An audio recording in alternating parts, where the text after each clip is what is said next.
Hello? Hello? It's on. Okay, good. All right, good evening. We have a few stragglers coming in from outdoors, just getting a little bit more to eat and drink on the way in. My name is Jim Straup. I'm the president of the Architects Association for 2011. And I'd just like to welcome you to the second event of a four-part series we're presenting this year, along with Habitat for Humanity Santa Cruz County. We want to thank Barry Swenson tonight, Barry Swenson Builder, for sponsoring this event. Thank you very much. And that's right, it needs a little applause. And Marty McGraw for managing our publicity tonight. Thank you, Marty. Okay. Our group has been working hard this year. We restarted our open architecture tour, which took a year off last year, and was very successful this year, so we're very pleased with that. And we're also working with the County of Santa Cruz on a design charrette we're going to be doing this summer, where we're going to be looking to create a vision for the future development along Soquel Drive. We're going to be looking at the four nodes where the exits from Highway 1 hit Soquel Drive, so 41st, Bay Porter, Park Avenue, and State Park Drive. So if you're interested in any of that, we're inviting the public to come and take a look and be a part. So we'd like to see you. All right, tonight we have a little bit of a treat in the sense that we have a pre-speaker and then a speaker. The way we're doing this is we're having our introducing tonight's speaker and helping connect our first lecture on the Santa Cruz County's architectural past with this evening's subject, the Aptos Village Plan. Please welcome local historian Ross Gibson.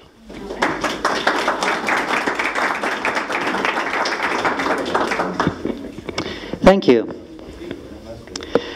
In my introductory lecture, I attempted to show that the early pioneers often produced business districts as characterless warehouses for commerce or factories ravaging the landscape in the degradations of the Industrial Revolution, both of which in the end proved bad for business. When they realized that what tourism meant to the county and that the beauty of the landscape was in itself a commodity, then they attempted to match the beauty of the natural setting with artistic architecture. By the turn of the century, deliberate principles of city planning were becoming the science, and communities were crafting humanist environments, which is to say, environments designed around the pedestrian. These principles included creating pedestrian spaces and corridors, sculpting back tall buildings to allow solar access, incorporating greenery into urban spaces, adding public art, making dramatic architecture that was exciting to see, and landmarks that defined communities. Yet what seemed logical was soon threatened by a new aesthetic of minimalist industrialism, which brought with it an ethic that art and heritage have no practical uses in communities that should be designed around freeways and automobiles. That humanism is a spiritual concept in that art and beauty cater to the soul, but is merely an impractical waste of money to think that architecture should inspire rather than merely contain activity. And that early resistance to the monotony of modernism is irrelevant, as people will grow to like it if it's forced on them. But rather than directly oppose humanism, they turned it around to say that humanism is related to the Italian Renaissance, and therefore is not an ethic, but rather specific styles that follow neoclassical principles. And the styles, even when recently created in the previous decade, were historic, and history belongs to the past. This is why the majority of historic preservation movements originated after World War II, because they were trying to preserve humanism as it was being replaced by the freeway-centric city planning of communities designed around machines and not people.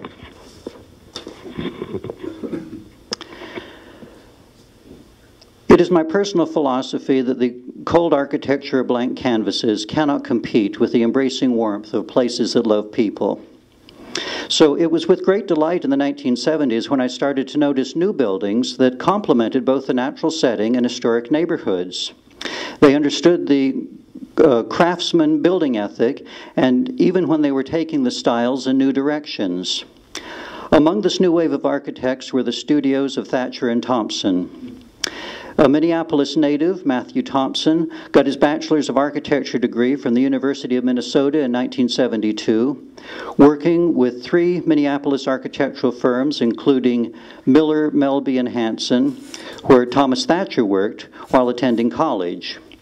The two came to Santa Cruz in 1973 to open their own architectural firm of Thatcher and Thompson. Matthew has been a good resource and friend in development issues that face our community, and I always look forward to seeing his ideas and hearing his thoughtful analysis. So it is my distinct pleasure to present our architect of the day, Matthew Thompson. Thank you, Ross. And good evening. I want to give thanks again to Barry Swenson for sponsoring this. They also have sponsored most of the work that you're going to see tonight as the client, and so I guess there's some appropriateness there. I'm flattered by the nice turnout here, and I'm going to take you this evening first through kind of the evolution of the Aptos Village plan. And then at the kind of the last third of it here,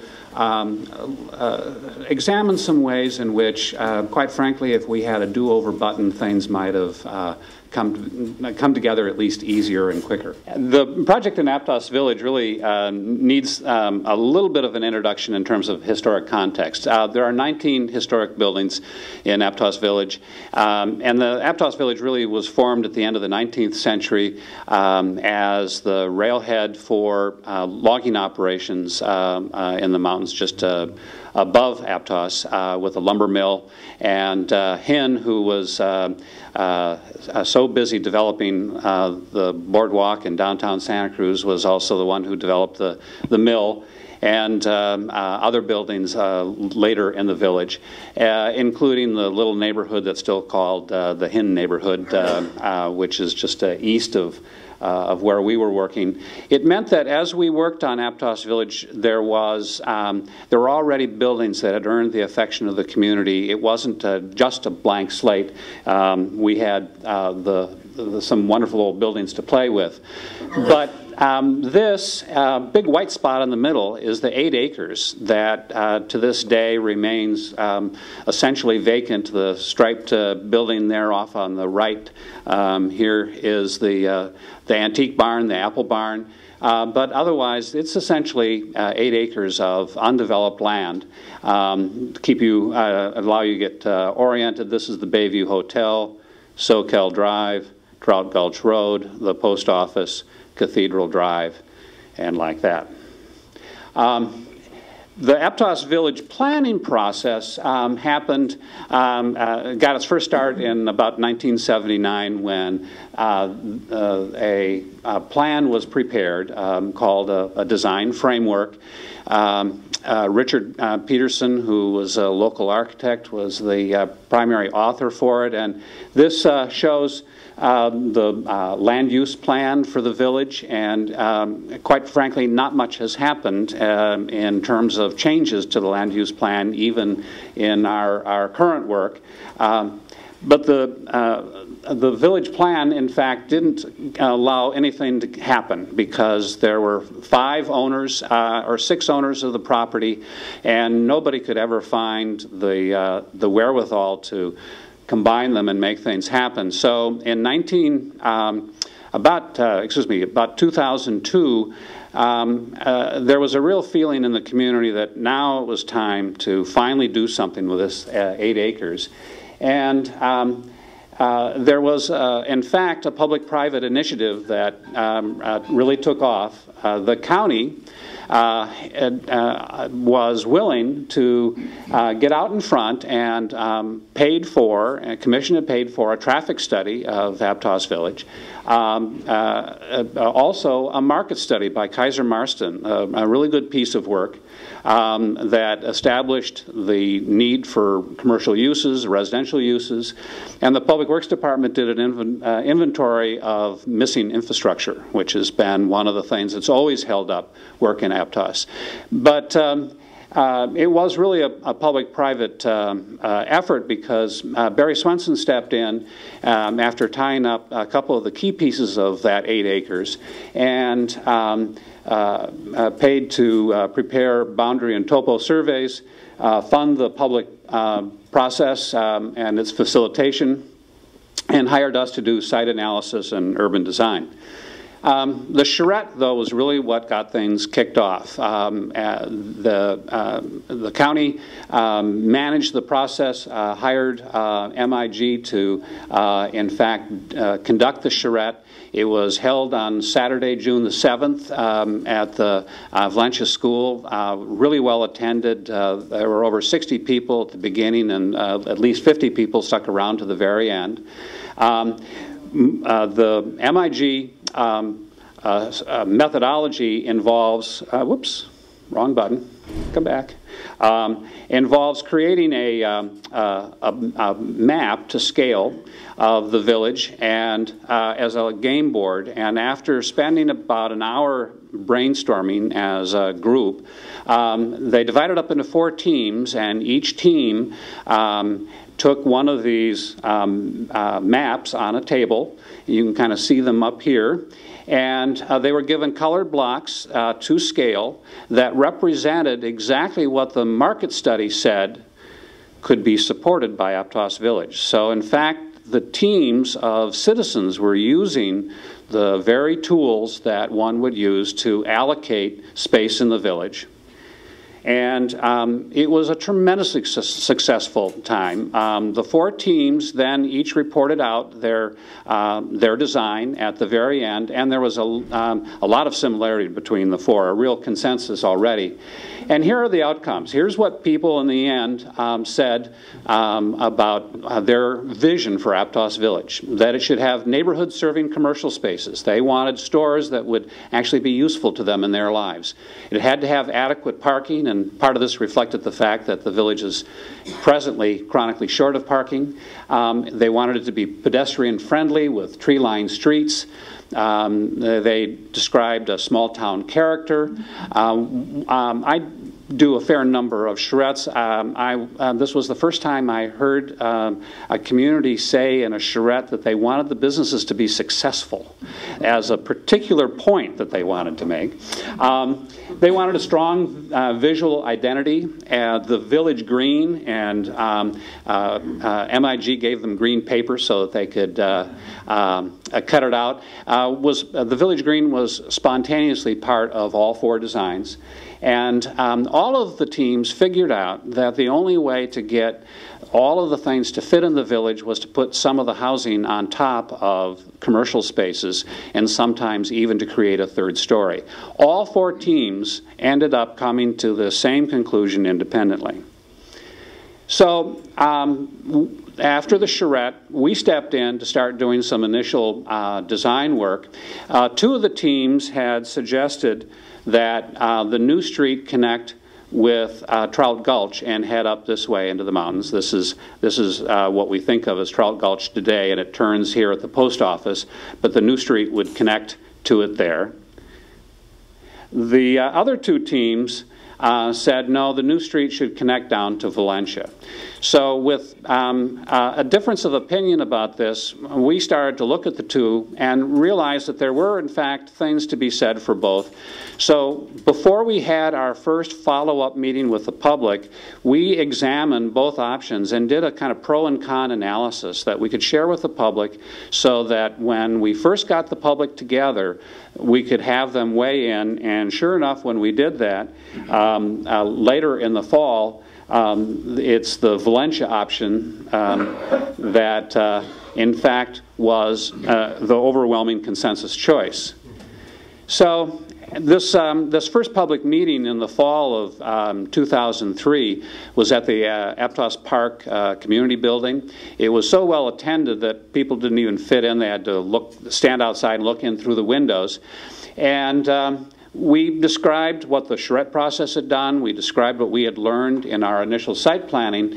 And it was a really good meeting on a number of different levels. There were people who definitely came with concerns. I would say a good third of the people came mad as hell about something.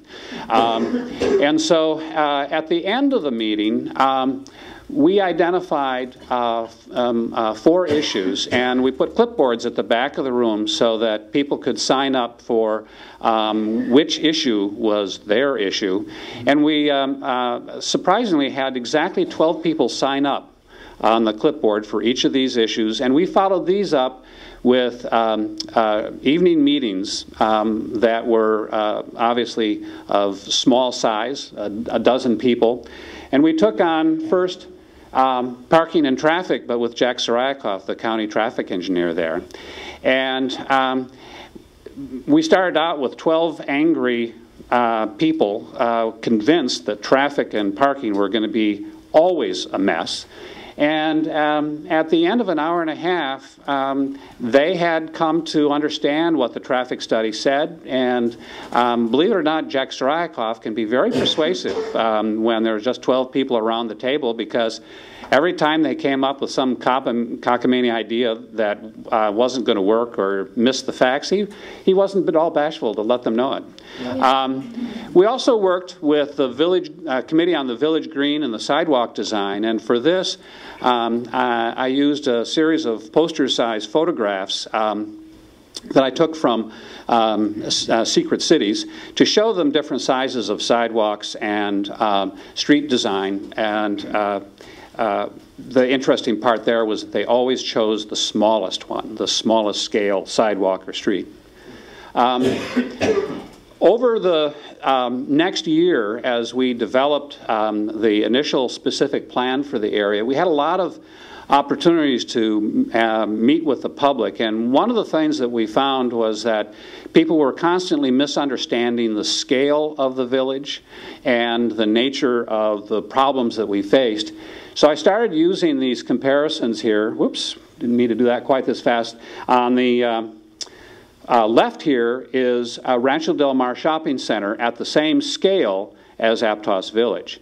In a traditional suburban shopping center, here are the sidewalks. Here are the sidewalks in Aptos Village, and they're not just that there's more sidewalks on the right, it's that they're a completely different pattern. They form a network as opposed to these kind of long strings of things. But we also wanted people to be able to appreciate that development doesn't mean less green. In the case of tree cover, for instance, a built-out village would add to the tree cover. We had a hard time convincing people that we were really taking them seriously about parking until I created this poster, which allowed them to compare the amount of parking that we were proposing compared to what was in the village today. And then the more frequent comment is, do we really need all that parking? And then sidewalks. Again, we hear frequently as architects and planners, people wanted things to be pedestrian friendly, but oftentimes they don't actually take the idea of pedestrian friendly to the next step, which is, well, what does that mean? Well, that means that you have sidewalks that are well designed in the right places. And so, again, these are the sidewalks in the village today. Here are the sidewalks when we're done. It's not just that there are a few more sidewalks, there really are sidewalks that connect up the village. By the end of 18 months, we had reached a point where we could actually do an illustration like this that started to suggest the character of the village.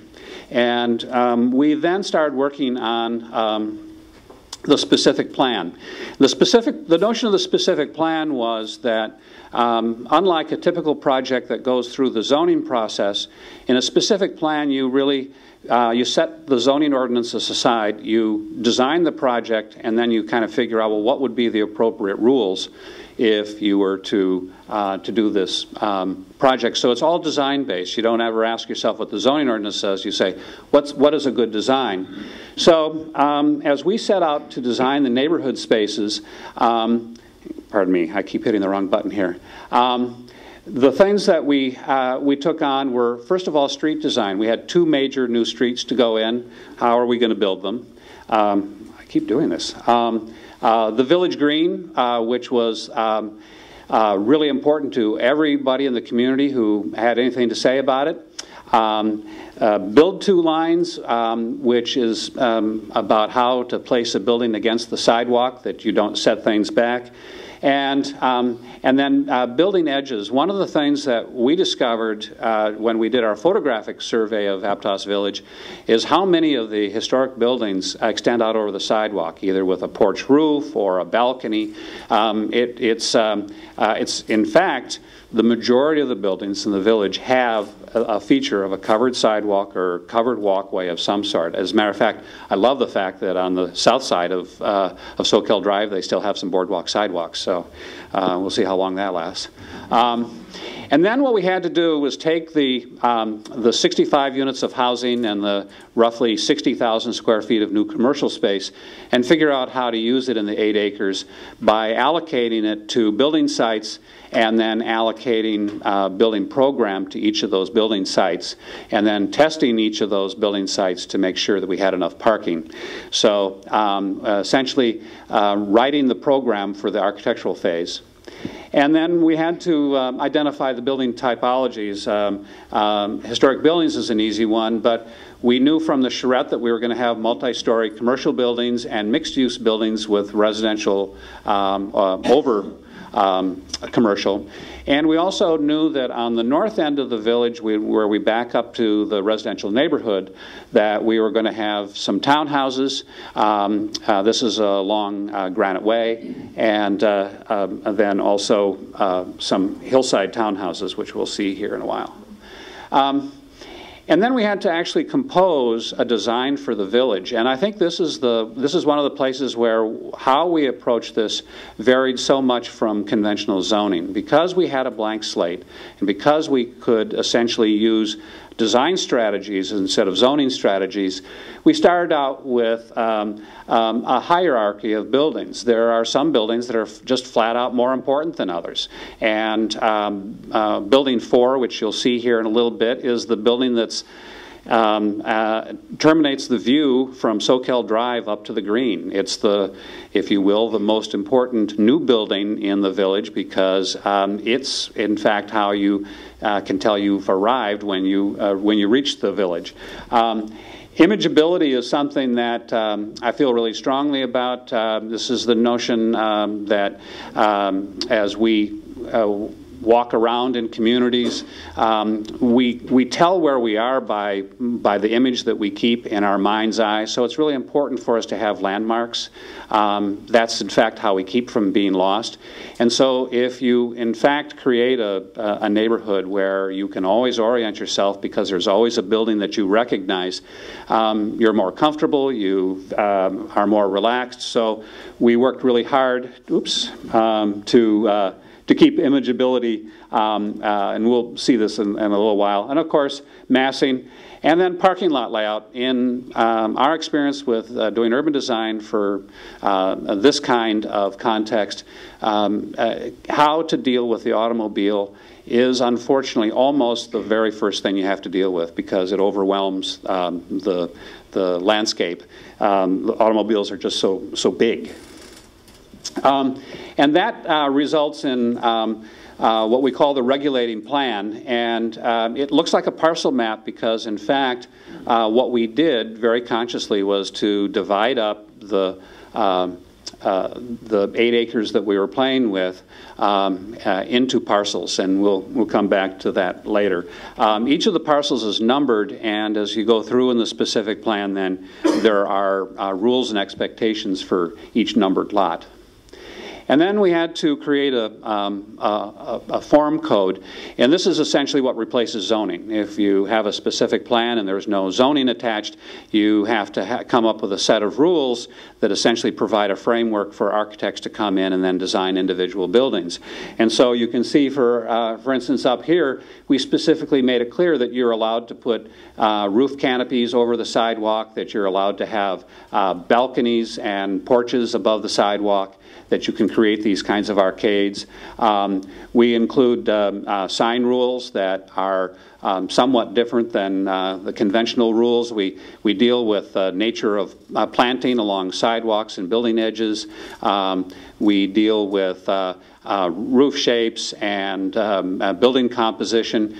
And this starts to look a lot like a zoning ordinance. The difference is that it's all design-based and, in fact, much simpler to use than a conventional zoning ordinance. And then lastly, as we worked with the public, we had to, from time to time, even though we hadn't designed any buildings yet, we had to communicate with them, so what is the scale going to be like? This is the village green and the dimension across and the building height, so we could start to get folks to dial in their mind's eye what this might be like. So at this point, we were essentially done with a draft specific plan.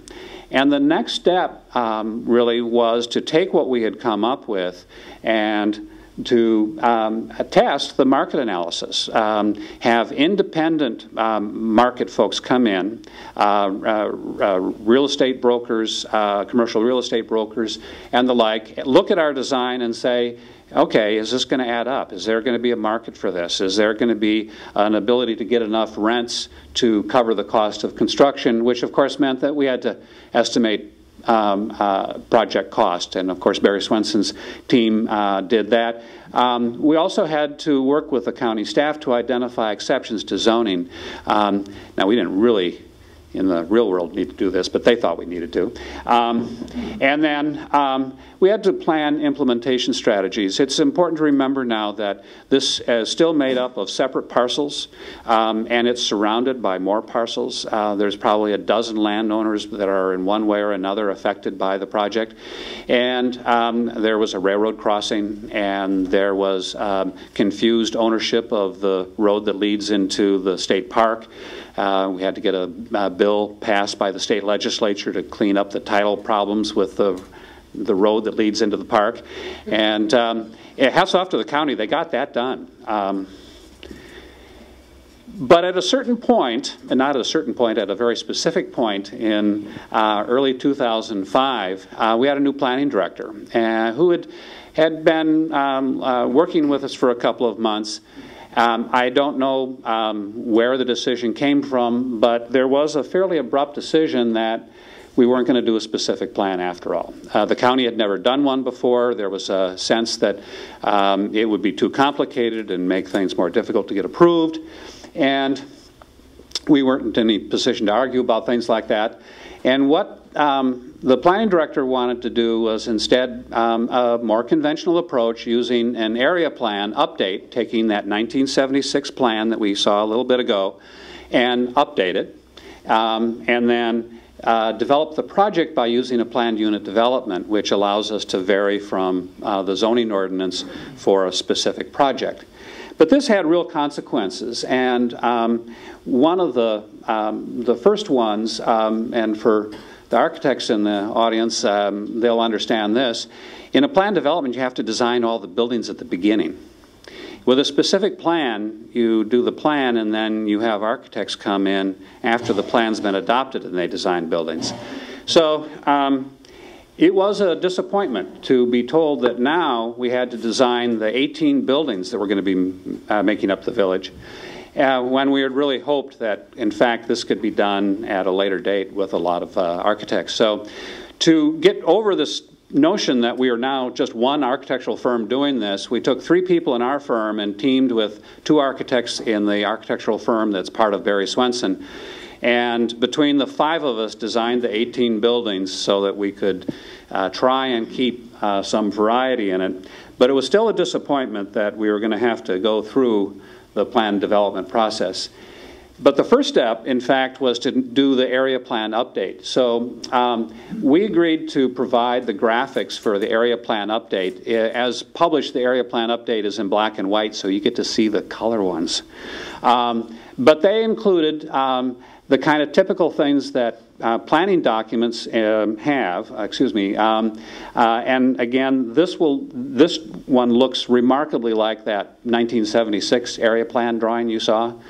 Things really haven't changed that much at the scale of planner works. Physical form, this one though is a little different. You can see the new road that we're proposing through here, the east-west road that connects with Valencia over here, and the new north-south road, which I've always called Parade because that's what you call streets that end in a park. And you can kind of see in this here where they're trying to suggest taller buildings here and the green in the middle. Again, this didn't tell us anything that we didn't already know because we had done this plan 2 years earlier. And then, of course, land use, and this looks like just the others except it has different colors. But at a certain point, we ended up having to actually do a plan for the village that now shows all the buildings laid out. This is the site plan for the plan unit development. And although this was never shown as part of the development of the area plan, of course it existed. This was kind of the area plan reverse engineered, where you design all the buildings first and then you do the abstract plan to justify it. But I'm going to take you now quickly through the architecture because I kind of figure this audience might want to see that part of it. This is a view from Soquel Avenue, and the viewer would have the Sparrow Cafe to your back, and you're looking north at the building at the end of the street here is building 4, and the green is in the foreground there, but of course it's so flat here you can't see that. Bayview Hotel would be off to the right? Yes, Bayview Hotel is right over here. Yeah, thanks. And then for the village green, it would be kind of fun to just look at this for a bit. This is Joni Janecki's actual landscape plan, current landscape plan for the village green. When I worked with the members of the community programming the village green, we talked about scaling things so that at just a usual lunchtime, if there were 30 people having a sandwich outside at a table around here, it would look activated. Kind of picture Gale's or Kelly's Bakery on the west side of Santa Cruz. You get 30 people hanging around having sandwiches. It looks like it's a happening place. But they also wanted to be able to do performances, up here with people sitting on the lawn down here. For 100, maybe even 200 people, the Aptos Jazz Band comes to perform, and there's actually a place for the audience to see it. And then, of course, if you block off the streets here and you take this whole area, you could actually have 1,000 people for a Flag Day event or something of that sort. And then there is the community tree. So. Building 4 is the only one of 2 all commercial buildings. It's a 3-story building, probably retail down below, offices. This loggia portion in the middle recesses back in. This, I've always thought, because it'll have an ocean view, would make a nice place for a dinner restaurant. But in any case, this building 4 connects on the left to building 3, and we'll come back to that, and to the old apple barn on the right, and we'll see that in a bit. But I thought to just help you stay oriented, we'd start by just kind of going around the village green now that we're up here. Next to it is the apple barn. The apple barn is kind of the diamond in the rough for the village because it doesn't look like much today, especially on the inside. It's really a neat historic building, and we're going to pick it up and move it and reestablish it probably as the anchor store, probably a community grocery store, because it is by far the largest building in the village now and will always be the largest building in the village. It's about 12,000 square feet, and connecting to the building 4 will have about 18,000 square feet on one floor. And then the other direction is Building 3. Building 3 is commercial on the ground floor, and then 2 floors of apartments above. This is the only building where all of the residential units are flats, so particularly attractive for people who need to live without steps. A tough thing to do in Aptos. It's a hilly spot. And then coming around, going across the street, so kind of kitty corner from the park, is the smallest building, Building 7, which has 3 apartments up above and a commercial space down below. Valencia Street is in front and Parade is coming up the side. And then the last building on the green is Building 8 over here. This is right at the corner with the Oreo window. But Building 8 actually connects to Building 9, and Building 9 then also connects to Building 10. And they connect at the 2nd floor because we have an elevator over in this corner that allows us to then have housing on the 2nd floor that's all accessible. You can see that some of the units are in fact 2-story units, and some of them are 1-story units over here.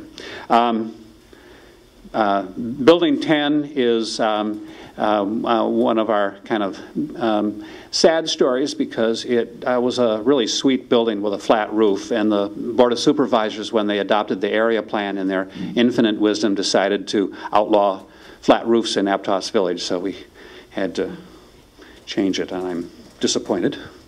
Building 2 is just west of Building 3, and it is a series of 11 townhouses that then, oops, pardon me, I keep hitting the wrong button, that sit over commercial spaces. And the commercial spaces can be 550 to 1,100 square feet. And the notion was that some of the stall antique dealers in the antique barn might even be able to relocate here.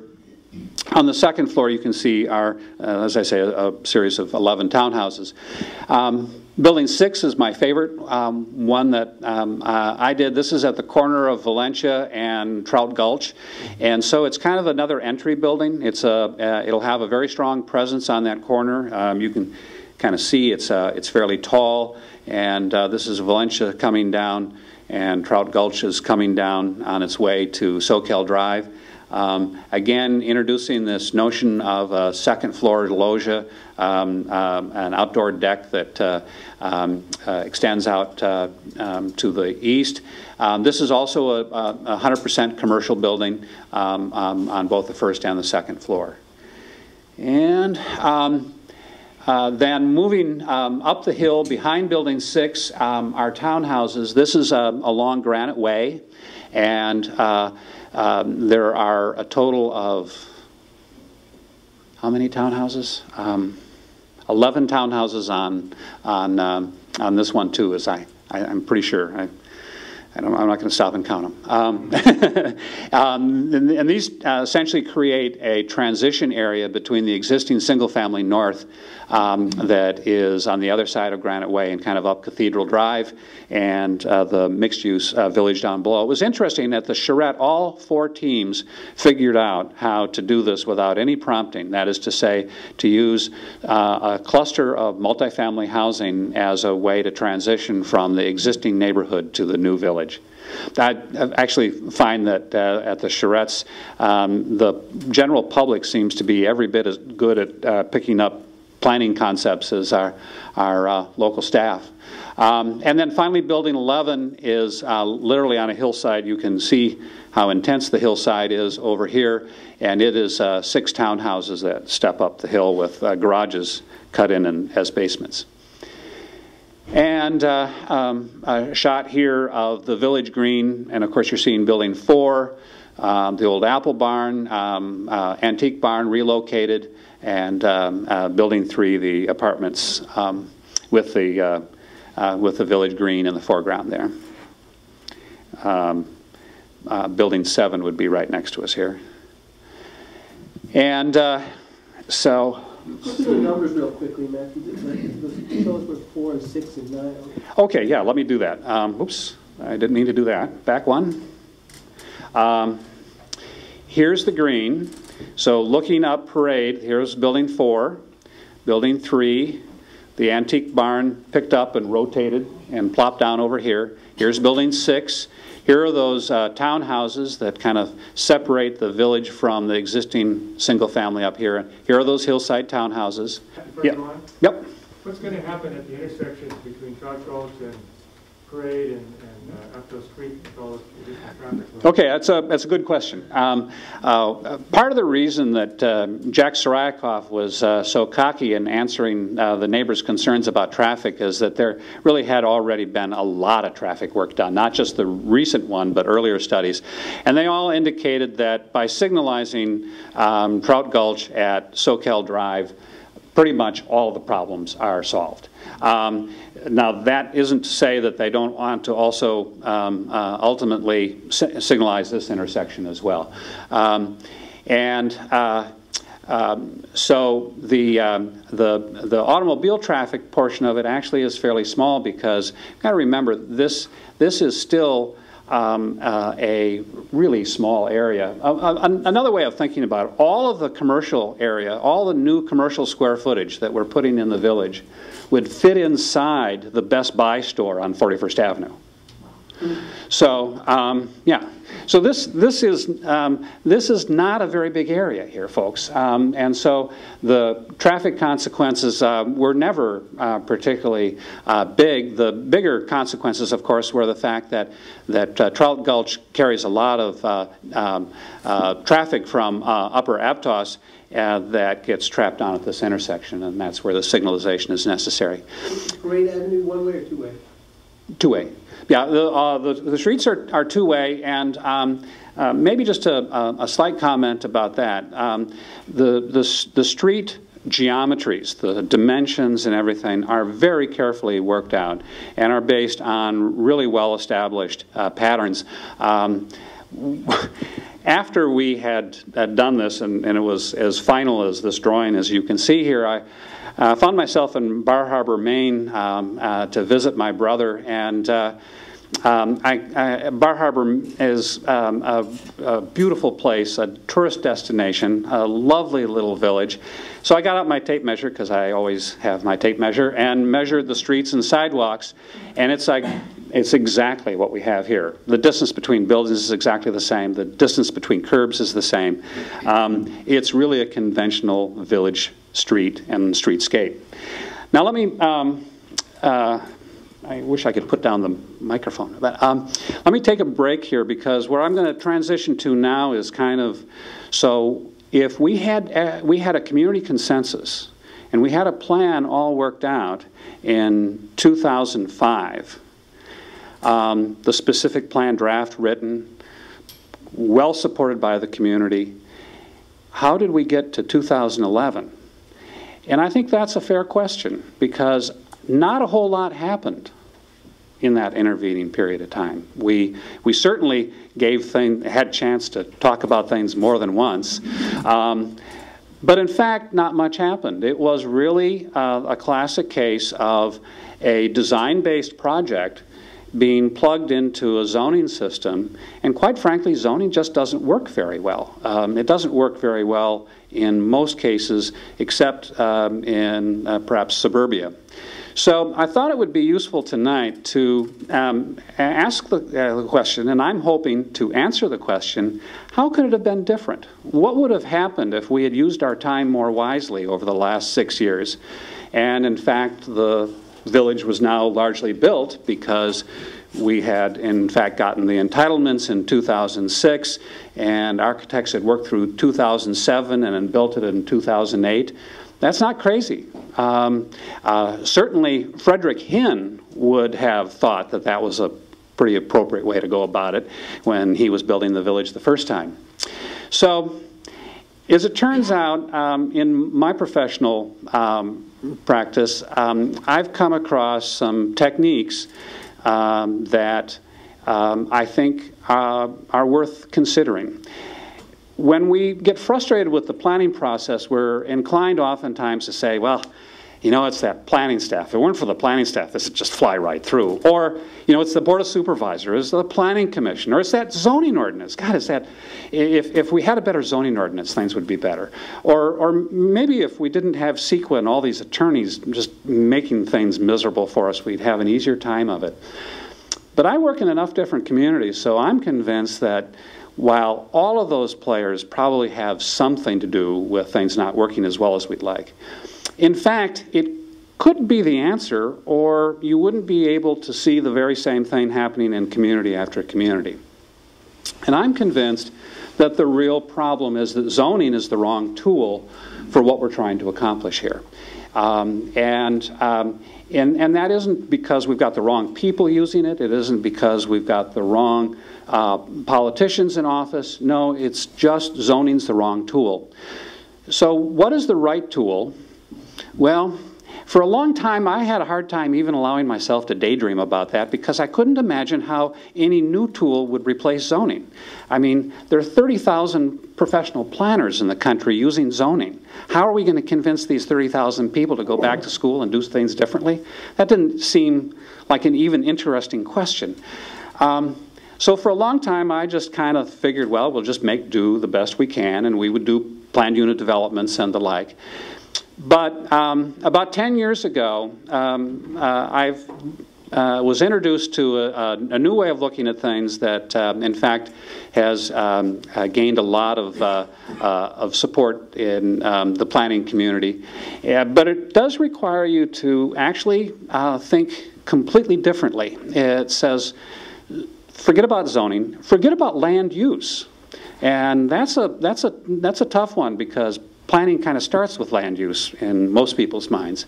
No, we replace it with something called the transect. And it's just an idea actually stolen from biologists. The natural transect is something that if you've taken Ecology 101, you probably come across at some point. The natural transect is just an intellectual device that biologists use to help understand the transition that you see across the landscape from the water to the beach and dunes to the different plant communities that along our coast go up to oak woodland and grassland to riparian areas to foothills and on up the mountains. What is important about this is that in the, excuse me, one more time, in the natural transect, there really is a gradient that goes, if you will, uphill from the coast, from wet to dry and from low to high.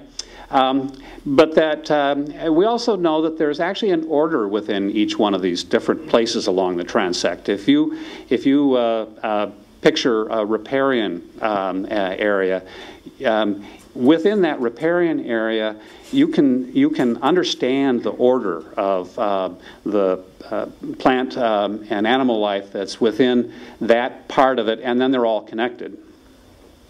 But the transect is also an empirical tool. When a biologist goes out in the field, gosh darn it, they'll cordon off an area and count all the plants within a sample section. There's a lot of counting and measuring involved here, and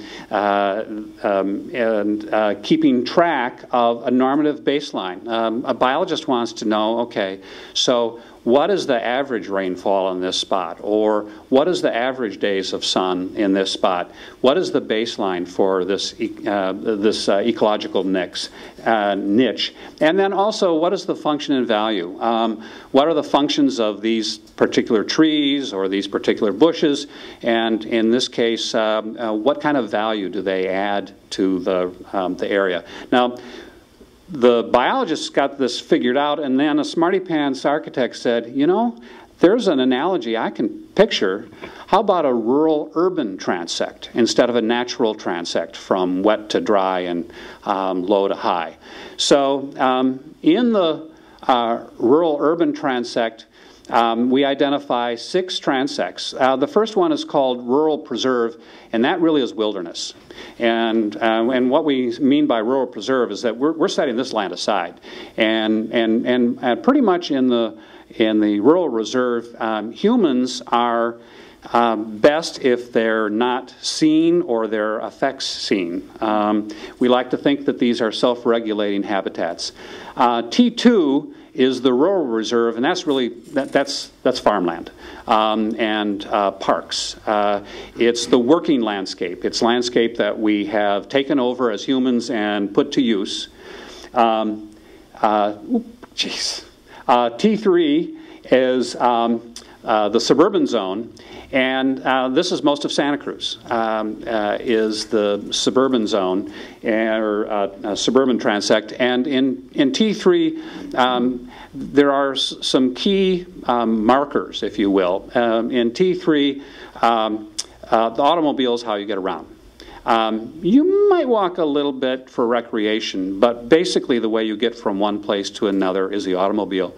A shopping center in a really big shopping center in T3, you might be tempted to drive your car from one side of the parking lot to the other side of the parking lot rather than walk.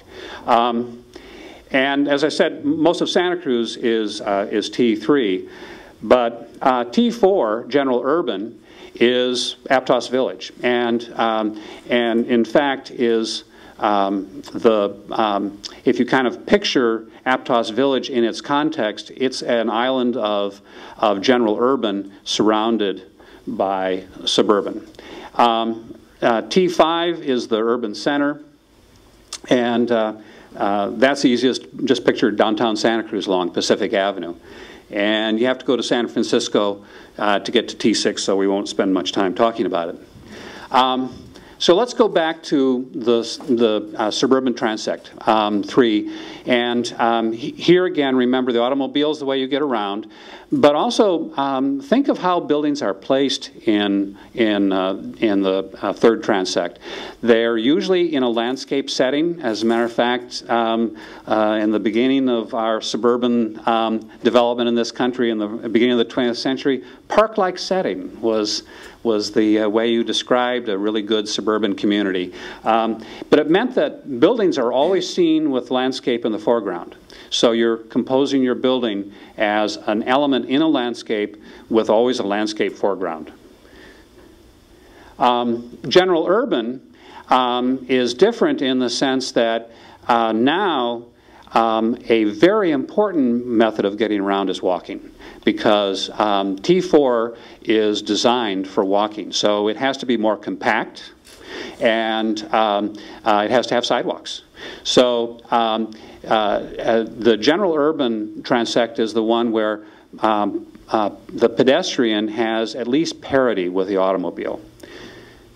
And then the urban center, and we won't spend much time talking about it today because it's not part of Aptos Village, but imagine the urban center now is a place where you probably are more efficient walking than driving. As a matter of fact, you may not be able to park your car on the same building that you work in, on the same piece of land that you work in. Parking becomes shared, and transit becomes important. Which brings us to the centerpiece, which is neighborhoods. Neighborhood health, in Europe they call it urban health, but it's the same thing. Jane Jacobs laid out the basic parameters for this in the early 60s. A mix of uses. A true neighborhood is not just one thing. It's not just housing or just commercial. It's a mix of uses. There's connectivity. That is to say, it's real easy to get from one place to another, not just by one path, but by multiple paths. Jane Jacobs described this as small blocks. Appropriateness, the right stuff at the right size. There's a kind of grain to the fourth transect that's important. You rarely see anything that's just way too big for it, if it's a healthy one. And compactness, and this brings us back to walking. The quarter-mile radius is pretty well regarded as that radius that people will readily walk for errands and kind of general life. So it means that in a healthy neighborhood, what we really want to do is put as many things as you need in your daily life within a quarter-mile, 5-minute walk. And that has been our goal with Aptos Village. Now, it turns out that Transect 4 is also real timely because we're concerned about sustainability. And in fact, Transect 4 is extremely important for sustainability because, A, it's walking based. It's the first transect where you can live without a car. It's compact, which means we're using our land resources well. And it's diverse because it's mixed use. The diversity is actually important on a number of reasons. Biologists will talk about how a habitat that has a broad range of species is more robust and more stable long-term than a monoculture where there's only one species. Oh no. The other thing, though, that I noticed about Transect 4 stuff before I knew about transects. For about 40 years I've been fascinated by the fact that there was a real common thread between all the places that I visited and saw that stole my heart. They had these common elements, and for a long time I couldn't figure out what that thread was. I would always measure their sidewalks and whatnot, but I couldn't quite figure out what it was. And it turns out that, well, they're pretty much always Transect 4 places. And so I started to ask myself, so what is it about places that win our affection? And the picture on the screen here is Port Merion. I don't know if any of you recognize it. It's in Wales, and it's a pleasure park, the sole purpose of which is to delight your senses visually and otherwise. And it's a wonderful architectural folly. If you find yourself in Wales, it's worth the trip. And I mention it because you walk into Port Merion and it steals your heart in a second. You kind of go, oh! But it turns out, as I'm listing here, that in fact these places that steal your heart are not just the matters of romance. You can figure them out by measuring them and by comparing them. And with Google Earth, you can compare them without even getting up from your desk.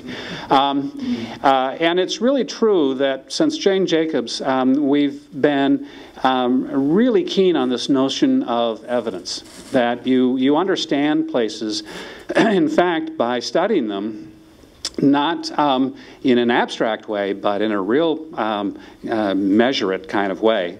And if you do that, you can start to actually identify best practices that will deliver the goods. For Transect 4, there are now books you can buy that show you essentially how to get there. So how would it work here in Santa Cruz? Well, it turns out that we've already done this once before with the downtown recovery plan after the Loma Prieta earthquake in '89. We didn't know it at the time, but the urban designer who worked with the city, Roma up in San Francisco, brought these understandings to the table. And so our downtown recovery plan had the features that I think we need to have. And we've used it. We know it works. We know it has predictable results. So what we had with the downtown recovery plan was essentially a specific plan. Here's a key thing. As soon as the downtown recovery plan was done, they did CEQA on it, so that everything that came after already had its environmental review. This is really a crucial thing because it means that after the specific plan is adopted and the CEQA review is done, your project's entitled, which means that with a form-based code, your buildings are entitled before you design them. And as somebody who's had the opportunity to work this way, I can tell you it's a different ballgame when you sit down to your desk and you know how big the building can be, you know where it needs to be located, you know how tall it can be, you know what it can have, and you are designing for a design outcome instead of a planning approval. And it allows a much more efficient design process when you know your project's already approved before you start designing. And then this last one Design review by peer was one that in the downtown recovery plan we also had, and when my partner Tom and I first encountered this, we weren't so sure about this one. That is that there was a consultant who was going to review your plans. Another architect was going to come in and give you the whatever about your plan. And of course, no sooner had we actually gone through this once that we realized, hey, this is pretty good. This is a colleague. I can talk to this person. We speak the same language. And not only that, he doesn't have a hammer holding over my head. He's just giving me his best advice.